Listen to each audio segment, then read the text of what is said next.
Agud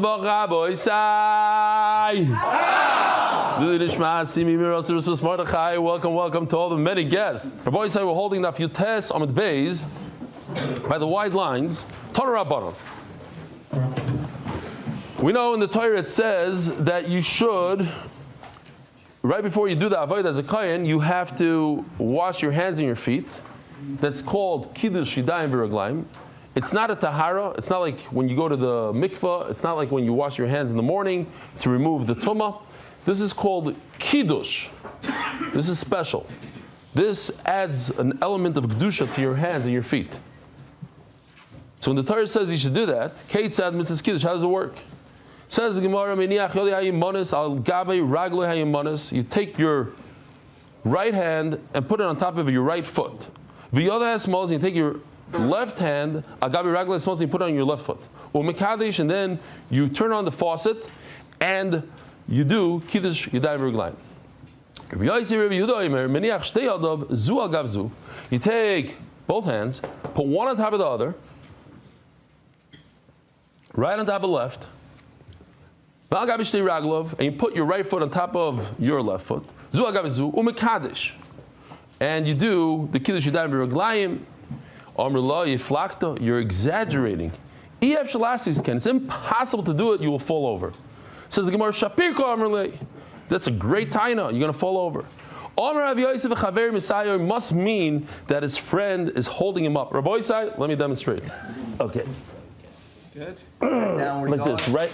So you gotta put your right foot on top of your left. I have a bum knee, so I'm not going to try that. But the Gemara says it's impossible. Omer Rav Yosef v'chaver Misayo. My benayu. So what's the difference if you put your right hand on your right foot and your left on your left foot, or you do all four together and you need somebody to help you out? The question is it allowed when somebody holds you up? Yeah, if you put your body weight on it, it's not a good thing. So you can learn it two different ways. The way Velesiv means to sit. Why don't you sit down in the Beis HaMikdash and put your feet any way you want, the right on the left, and your hand the right on the left, and then do kiddush yadayim v'raglayim, turn on the faucet. All makrol l'shareis, it's one of the avodas in the Beis HaMikdash, v'sheirus mu'umadu. And therefore, any type of avodah in the Beis HaMikdash has to be standing. Torah Rabbanon. Kiddush yadav v'raglayim bayoyim, ein tzorach l'kadosh b'laylo. B'laylo, tzorach l'kadosh b'yoyim, divri Rebbe. We have a machlokes here. It's gevaldik machlokes. Think about it. A kohen washes his hands once at 2 o'clock in the afternoon. Could he just go on like that for 3, 4, 5 days? Or he has to wash every time he does the avodah? When does he have to continue washing? So we have a machlokes here. Rebbe says that it lasts up until Alois HaShachar. So you wash your hands, and then the clock starts ticking again. Alois HaShachar. Alois HaShachar is before Neitz HaChama. Whatever it is, you look in the calendar, it tells you when Alois HaShachar is. That's dawn. Shai Rebbe Yoimer, sorry, where am I? Divri Rebbe. Shai Rebbe Yoimer, Lina Moy Eles V'Kiddush Yadayim V'Raglayim. Lina, meaning Alois HaShachar, works for the kiddush yadayim v'raglayim. In our situation, works means it destroys it. Alois HaShachar comes, the clock starts all over again. It's a new day. A new day requires new kiddush yadayim v'raglayim. Rebbe Lazar, Rebbe Shimon Oimer, ein lina moyeles v'kiddush yadayim v'raglayim. Rebbe Lazar, Rebbe Shimon holds that Alois HaShachar doesn't ruin anything. Tanya Yidach, and we have a very, very similar thing. If one of the kohanim was on top of the mizbeach, he was putting the meat of the karbanos onto the mizbeach all night long. Same exact machlokes, same case. According to Rebbe, since it's morning, it's Alois HaShachar, you got to wash your hands again. Once you're ready, wash your hands. And it lasts for 10 days. If you're able to stay up for 10 days and not eat for 10 days, not go to the bathroom for 10 days, it can last for 10 days. The point is, the nighttime doesn't make nothing changes unless you change it. Unless you're Messiah. One of the problems is Messiah Das, of thinking about something else in the middle, that could ruin it. Utzricha, I need both cases of just a regular case and the case of a person doing the avodah on the mizbeach. The Yashmina Kamaisa Bahikama Rebbe, if I just say the first one, Rebbe said it over there, the pasuk lema avodah avodah, because he is not paying attention, he's not concentrating, he made a stop in the middle, he took a break. That break, he might have forgotten about the Kiddush Yadayim Reglaim. You have Kedusha, it's like wearing tefillin, right? You can't break the thought that you're wearing tefillin. You can't break the thought that you have a but in the case that he's on top of the Mizbeach, sacrificing the karbanos one after another, so he's in constant thought. Maybe Rebbe agrees that the morning, when the morning comes, you don't have to wash your hands again. That's just the reverse. If I just said the case of him putting the karbanos on the mizbeach the entire time, that's why Rebbe Shimon said that you don't have to wash your hands again because he's in constant motion with this mitzvah and he's not being Mesiach Das. But in a regular case, where he takes a nice gezunta break, an hour break, so he forgot what he's doing, maybe he would agree that you have to wash your hands again. No, he holds that you don't have to wash your hands more than once in 10 days unless you go to the bathroom or whatever. Tzricha. My time at the Rebbe, where did he get his whole svara from? It's not a svara, the chsiv begishtam. So we have this pasuk over here. It says in the pasuk, when you come into the Oyel Moed, yirchatzu mayim. You should wash your hands, and then you don't die. Or when you come close to the mizbeach. How do you say gishtam in English? Approach. Thank you. Approach. So which one is it? Is it when you come into the Oyel Moed and to the Azara, or is it when you approach the mizbeach? They seem to contradict each other. So each one is going to grab one word and say that the other word helps him out. My time, Rebbe Shimon. Says Rebbe Lazar, you only have to do it once when you come, not when you approach. What is Rebbe going to do? If it would only say begishtam when you approach, it doesn't say when you come in. Every time you go to the mizbeach, in one day you go 25 times to the mizbeach, you have to wash your hands 25 times. That's why the Torah tells us no. One time per day, once every 24 hours. In other words, the clock starts ticking by Elisa Shachar in the morning. What's Rebbe Shimon going to do? Yeah, very nice. It says bevayim, but it also says every time you approach. I would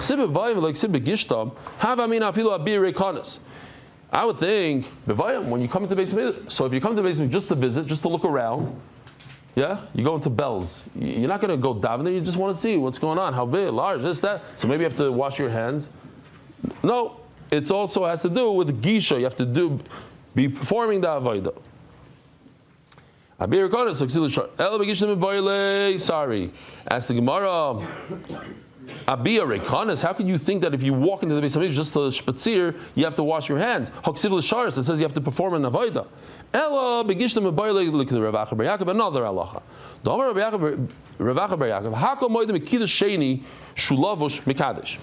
Ayim Kippur, the Kohen Gadol goes into the mikveh how many times? 5 times. How many times does he wash his hands with the kiyar? 10. Because every time he goes into the mikveh, he washes his hands once before and once after. Hands and feet in the kiyar. The first time he washes his hands, right before he goes into the mikveh, is machlokes whether his clothes are removed or not. But the second time, so he goes into the mikveh, that's for sure without clothing. He comes out of the mikveh and he goes to the kiyar again and he washes his hands and his feet after the mikveh.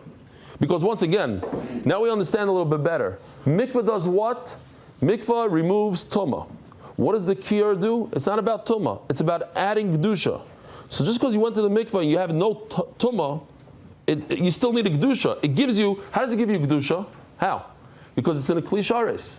The kiyar is a klisharis. This thing right over here, it's a holy vessel. The water in it is holy, so it gives you holiness. In the second time around, the second time he does this, he performs the kiyar, the kiddush yadayim reglaim. His clothes are 100% done, according to everybody. Why? How do you know? Oh, that's what the Gemara says. Because it says, you have to be ready to go. You can't I have to get dressed and ready to go. You have to be like a fireman. You go to sleep, or like the Chayalim in Gaza. They're sleeping with their boots on. They have to be ready to go. They can't I have to get dressed now. It's too late. He has to be ready to go, and then he washes his hands. So he washes it, boom, he does the avodah. As the Gemara lahaktir isha lamali, to put here lahaktir isha. You know what it is? Is take the basar and throw it onto the mizbeach.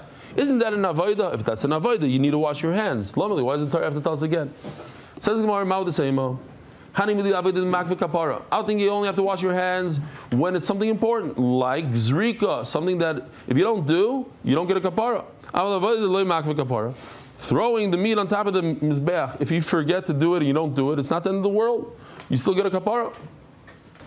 Maybe I'll think you don't have to wash your hands. Come on, Shmalan. Next sugya, Daf Amud Aleph on top, 3 lines from the top. Ilva asked the question, according to who says, anybody remember, who says that there's no such thing as daytime comes around and you have to wash your hands again? You can go for 10 days straight. Who says that? Elazar Reb Shimon, Givaldik. According to Elazar Reb Shimon, that Lina, Aloisa Shachar, does not ruin the Kiddush Yadayim Reglaim. Mekir Maushi Apostle. What about the actual water? We're talking about the human being. We're talking about the Kohen. Kohen washed his hands. According to Elazar Shimon, you can go 10 days straight like that. But what about the water inside the kiyar? Does the nighttime or the Aloisa Shachar, does it ruin all the water inside? We know all animals, there's something called noisar. If you have meat that's left over, here's that picture, shkoyach. Meat that's left overnight, what is that called? Noisar. It's finished.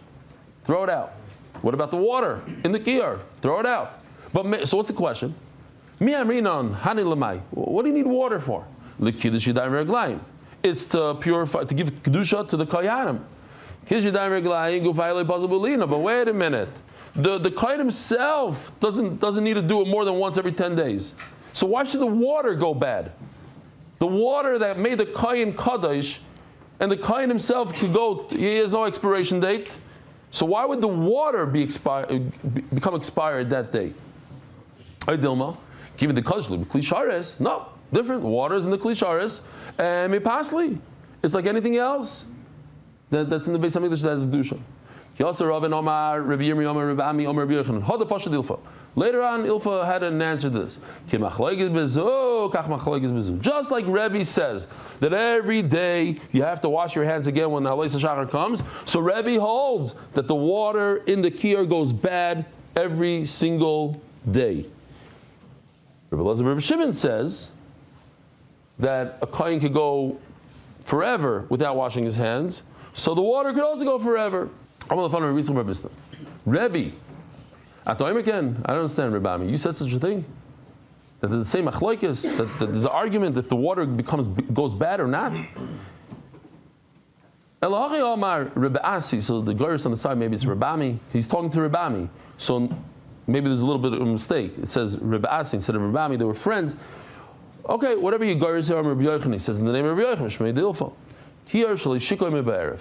So this is an important bride, so we got to remember this. It's super important for tomorrow. The kiyar, that's the sink, the whatever you want to call it. This one over here, this is the kiyar that you did not put into the ground, and we'll show it. They used to put into the ground into the underground water system under the Beis Hamikdash to drop it in there every night. So if you didn't do it, you could still use it for anything you need to do, perform avoid that night. What kind of stuff do you do at night? This. You can do at night. But tomorrow, the following day, what would that seem like? That the water goes bad. It says, you can't use it anymore. But when we ask the question, does it mean that you don't need to be mekadesh it? Or it means, or it means it's no good. What do you mean by any mekadesh? That you don't have to, you can't. It's done, it's garbage. Spill it out into the drain. And we never had an answer to the question. But according to what you're telling me, and you know the answer, you know that according to Rebbe it's no good, and according to Rebbe Elazar it is good. And over here we don't even know. Tashma. Ben Katan also, Shneim Osir Dad Lakir.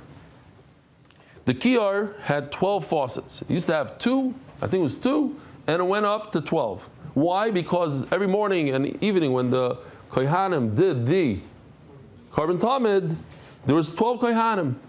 So not to waste any time, if they wanted to, boom, turn it all out. Afu asa muchni lakiyar shelo yumeimav nifsalim belina. So here, Ben Cotton made this whole pulley system to lower this extremely heavy device into the ground every day, into the water, so that the water inside the kiyar should not become puzzle. And what? My love, Rebbe Elazar, Rebbe Shimoni. Even Rebbe Elazar, Rebbe Shimon, who holds what? That the kohen's hand could stay kaddish for 10 days straight. Yet he'll hold when it comes to the kiyar, it must go into the water underground every single night. Otherwise, it will become puzzle. In other words, the water, the physical water of the kiyar is different than a human being. Human being, his kedusha remains forever. We're trying to say, according to Rebbe, that a kohen becomes every 24 hours, he has to wash his hands. So of course, the water every 24 hours becomes puzzle. But what about Rebbe Elazar, Rebbe Shimon, who says that a kohen goes forever without washing his hands? So now, what about the water? So I want to say, my love, Rebbe Elazar, Rebbe Shimon, this idea that you have to put it into underground, is it going even according to Rebbe Elazar, Rebbe Shimon? Loi Rebbe. No, nice try, but no, it's Rebbe, who anyway, we know that he holds that the water becomes puzzle every 24 hours. Says Gemara, yes. But why did I think so? Why did I think it's Rebbe Elazar, Rebbe Shimon? So now the Gemara says a beautiful thing. Let me just show you real quickly here. V'ham in the Reisha, Rebbe Elazar, Rebbe Shimon. If the Reisha is Rebbe Elazar, Rebbe Shimon, say V'nami Rebbe Elazar, Rebbe Shimon. Diktani Reisha. What does it say in the Reisha? Baloi Eitzel Paroi. On Yom Kippur, a boy comes to the bull. Upar hayoyim benu ulam v'lemizbeach. We had this bull standing between the ulam. This is the ulam, this area right over here, and the mizbeach right over here. Reisha l'darim. His head was facing south. Upanav l'mayrov, but his actual face was twisted towards the west. And the kohen is standing in the east. Upanav l'mayrov. His face is facing west, but he's standing to the east of the bull.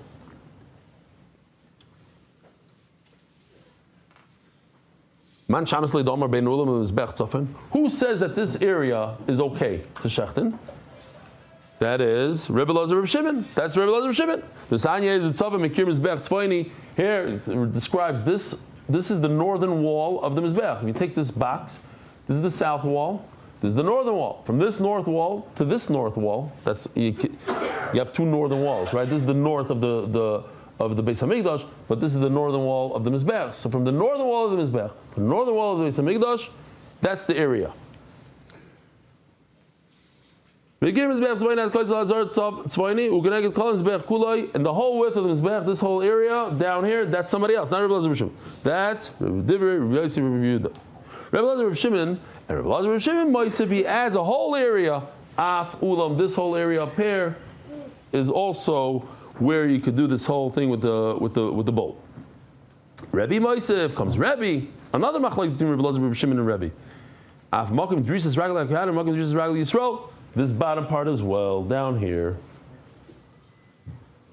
Aval mina Chalifos is in here. They had these like shelves where they would put their shechita knives in there. It even says Beis Chalifos over here, Beis Chalifos. So from this area, what's the idea? The idea is you can't really see over here. When you're in here, you cannot see the mizbeach. You cannot shecht over here. So you see that it's Rebbe Elazar, Rebbe Shimon. So since this part is Rebbe Elazar, Rebbe Shimon, because he holds that you can shecht in this area, the whole thing has to be Rebbe Elazar, Rebbe Shimon, including the fact that the water becomes tamei every day. If it is Rebbe Elazar, Rebbe Shimon, says Gemara, what are you talking about? Why does it have to be Rebbe Elazar, Rebbe Shimon?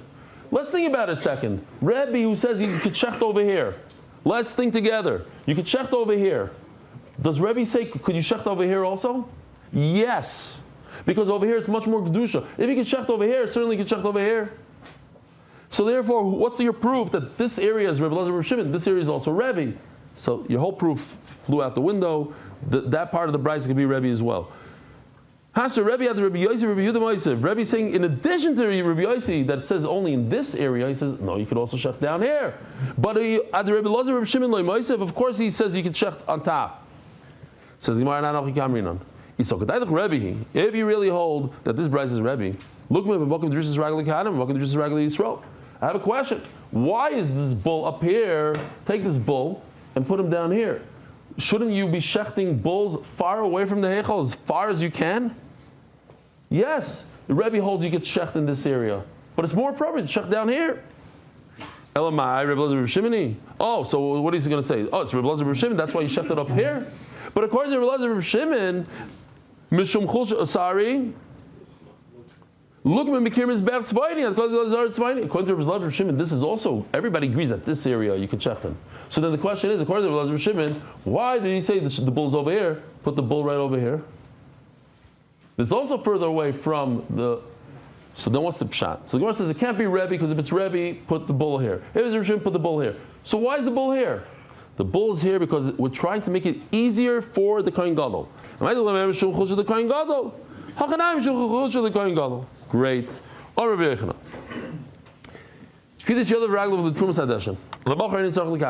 If he washed his hands in order to do the Trumas Hadeshin, the following day you don't have to do be mekadosh your hands and feet.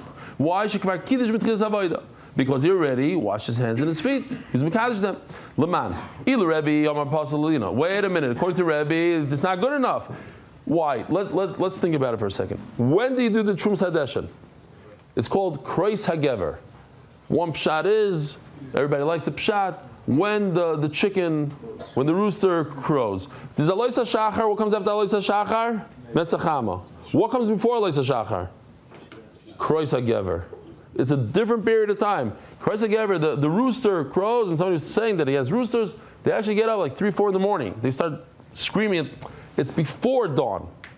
Then comes Alois HaShachar, dawn. Okay, so now, this Trumas Hadeshin, when we take the shovelful, that's by Kreis HaGever. That's before dawn. So think about it. He washes his hand to do this before dawn, at 3:30. 4 o'clock is dawn. What does Rebbe say? 4 o'clock comes, the clock starts ticking again. He has to wash his hands a second time. But it doesn't say that. It says, you're done. You wash your hands at 3:30, you're good for another 24 hours. But why? According to Rebbe, once dawn comes, Alois HaShachar comes, you're finished. Either Rebbe Lazar, Rebbe Shimon, and according to Rebbe Lazar, Rebbe Shimon, you could go for 10 days. You go for 10 days straight. Big chiddush says Abai here. It goes according to Rebbe. When did he wash his hands? At 3:30. When's dawn? 4 o'clock. You don't have to wash your hands again. Why? This whole problem of a human being having lina being overnight is only the Rabbanan. Massive chiddush. From 3:30 to 4 o'clock, we're gonna look the other way. Yes, every day at 4 o'clock you have to wash your hands again, but not if you do it right close to the 4 o'clock. That's what he said. Rav Amar, Leilam Rebbe Lazar Rebbe Shimoni. So we have a massive machlokes, and we're going to go into this machlokes again tomorrow. Says Rav, no, it doesn't go according to Rebbe. This goes according to Rebbe Shimon. But the question is, if it's Rebbe Shimon, Rebbe Lazar Rebbe Shimon, he holds that you can wash once every 10 days. So what's going on here? Who cares? Why did he have to wash his hands in the morning? Rav Amar Leilam Rebbe Lazar Rebbe Shimoni. V'ra Rebbe Yochanan Dvar B'tchilas Avoda V'leiba Seiv Avoda. So he says, okay, there's Rebbe Yochanan holds like Rebbe Shimon in the beginning of the Avoda, which is then right before dawn. V'leiba Seiv Avoda. In other words, he picks and chooses. He holds like Rebbe Lazar Rebbe Shimon that you can. It depends when you started. If you wash your hands in the beginning of the day, it lasts for 10 days. Not at the end of the day. Okay, interesting shita. Meisvei. So the other kohanim come. Now the question is, why do they need to wash their hands? They already washed their hands beforehand. According to Rebbe Lazar Rebbe Shimon, one washing is enough for 10 days. Why are they running and washing their hands? What's the answer, Rabbi Isai? What could be a good answer? Huh? Good. Anybody else? You heard what he said? It could be the answer is that they never washed their hands. They just showed up at the base of English. They have to wash their hands. According to Abaye that says that this goes like Rebbe. Now what? And from 3:30 to 4 o'clock, if you wash your hands there, then right from the rooster to the dawn, then you don't have to wash your hands again. Hamani, Rebbe. It goes like Rebbe. El Rava. The Moigim look Rebbe Lazar Rebbe Shimon. But Rava says that whole thing goes according to Rebbe Lazar Rebbe Shimon that what? One washing is good enough. Amud Rebbe. But and he's not going to go with that pshat, and he's going to hold that according to Rebbe, every alois you have to wash your hands again. Hamani. So who does this go according to? Rebbe Pasalina. What good is it if they wash their hands? You know, when they see the kohen coming, they have to wash their hands again. If it's Rebbe Lazar Rebbe Shimon, why are they washing their hands? Like that video you saw, he's coming, he's not coming. They have to wash their hands. They washed their hands earlier. Yes, it goes like Rebbe Lazar Rebbe Shimon that if you wash your hands once, you don't have to wash your hands again. We're talking about brand new kohanim. If a kohen washes his hands in the kiyur, now the kaddish, and he walks out the door, and he comes back in, if the coming of the morning, the coming of dawn, doesn't ruin the kiddush, delay parish. There's different ways to learn it. We're just going to learn simple according to Rashi. Delay parish. That's because he didn't stop doing an avodah. Avayitzi the parish. But when you walk out of the Beis Hamikdash, where's your mind? You stop thinking about the avodah. You're not in the Beis Hamikdash anymore. That's the idea of not concentrating on it. And once you lose your concentration on the kedusha in your hands, you lose the kedusha. You have to redo it. Since you're able to come back, so he never stopped thinking about it, and he doesn't have to wash his hands again. So, fine. We'll stop here, and we'll be behind the whole sukkah. Rabbi Sai, have a wonderful week. Yishkoyach for coming. Baldig. Merit the schus of spreading Torah throughout the world. Sponsor a shir today. MDYsponsor.com or sponsor at MDYDaf.com.